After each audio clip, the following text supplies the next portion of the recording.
राज्याचे मुख्यमंत्री देवेंद्र फडणवीस साहेबांनी अतिवृष्टीग्रस्तांसाठी पॅकेज जाहीर केलंय. ते दिशाभूल करणार आहे, फसवं आहे. खरं तर आमची महाराष्ट्र सरकारकडे मागणी होती की त्यांनी सरसकट 50,000 रुपये मदत त्या ठिकाणी शेतकऱ्यांना जाहीर करावी.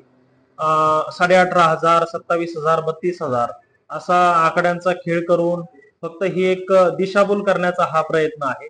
परंतु आमची मागणी होती की पंजाब सरकारनं ज्याप्रमाणे 50,000 रुपये हेक्टरी सरसकट मदत त्या ठिकाणी शेतकऱ्यांना जाहीर केली. आता पंजाब हे काय भारताच्या बाहेरचं नाही. आम्ही काय म्हटलं नाही की अमेरिकेमध्ये 50,000 रुपये प्रति डॉलर डोनाल्ड ट्रम्पने अतिवृष्टीग्रस्तांसाठी जाहीर केले. आम्ही भारतातलंच उदाहरण देतोय. आणि मग काय अडचण होती शेतकऱ्यांना सरसकट 50,000 रुपये द्यायला.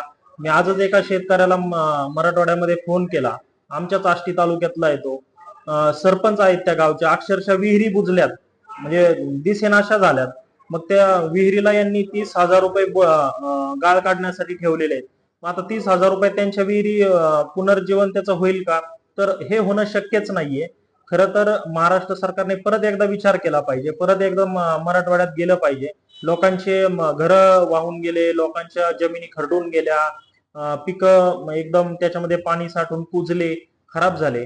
ही अशी सगळी परिस्थिती असताना ज्या ठिकाणी शेतकरी 4 लाख, 2 लाख, 3 लाख उत्पन्न घेणार होता, त्या ठिकाणी तुम्ही 18,500, 30,000 याच्यातनं काय शेतकऱ्यांचं होणार आहे?